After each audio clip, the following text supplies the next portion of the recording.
This car got quite a lot in common with this car. This is a 1978 Lada Niva 1.6 engine, petrol engine. This is pretty much the Russian version of a Land Rover Defender or Toyota Land Cruiser or something like that. A very rigid, basic car with great 4x4 capabilities. And this, well, it's a long story because it started out as a Auto Bianchi A112. At some point, Lancia took over the Auto Bianchi brand.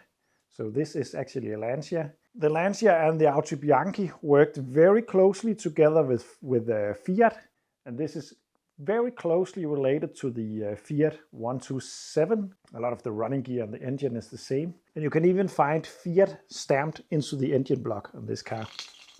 This is a 1985 Lancia A112 Abarth. This means that this is a 1050 cc engine producing 70 horsepower, which is still in modern standards quite impressive. This is a pushrod engine.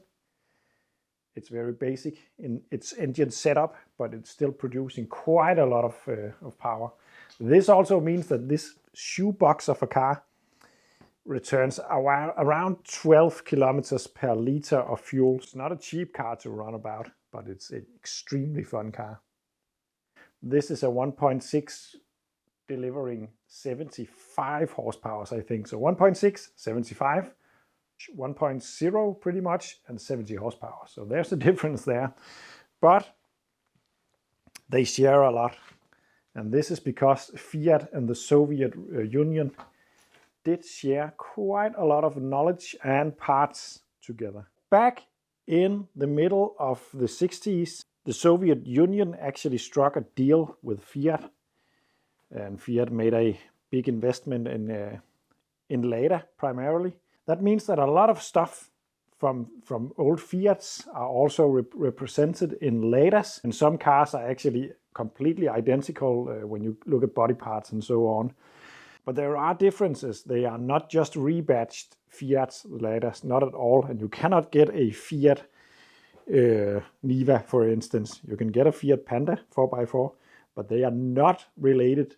Anyway, I knew about this affiliation between this and this, but going around the cars and finding those similarities is quite a lot of fun. And I want to show you what I have found so far, and I'm pretty sure that more will come. But for instance, let's open up the Niva and take a look at this. This button to lock the door. Let's take a look at the Lancia A112. Yes, it is exactly the same one.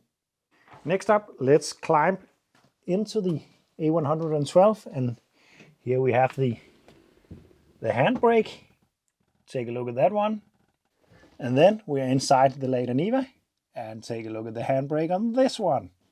Then take a look at these buttons on the Lada Niva.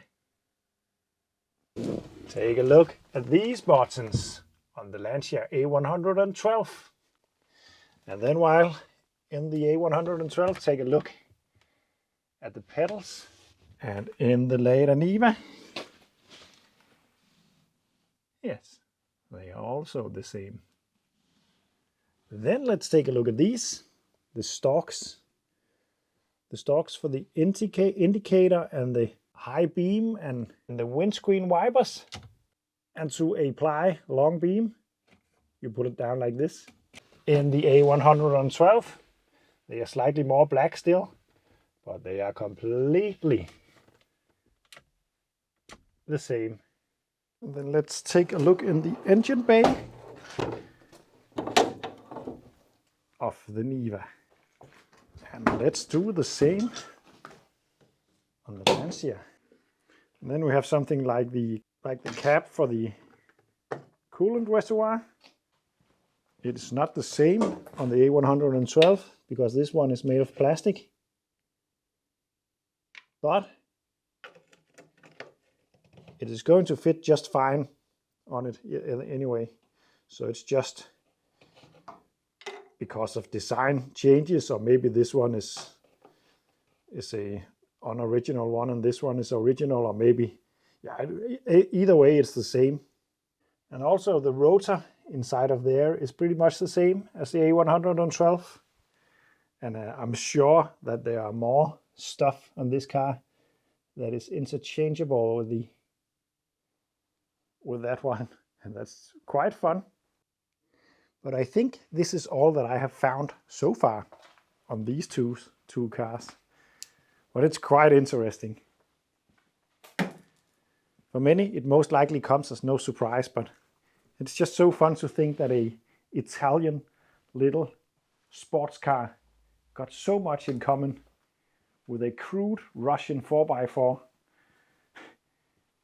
It doesn't really... It's just something that you'll know if you know it, and if not, then you don't. Oh, by the way, I also saw that the headlight is the same size as on the A112, but that's not so uncommon, I think.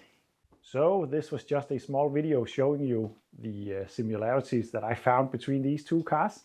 I think stuff like this is very fun and very interesting, and I'm pretty sure that some of you feel the same way about it. So therefore I thought it would be fun to make a small video about. Yeah, thank you for watching and see you in the next one.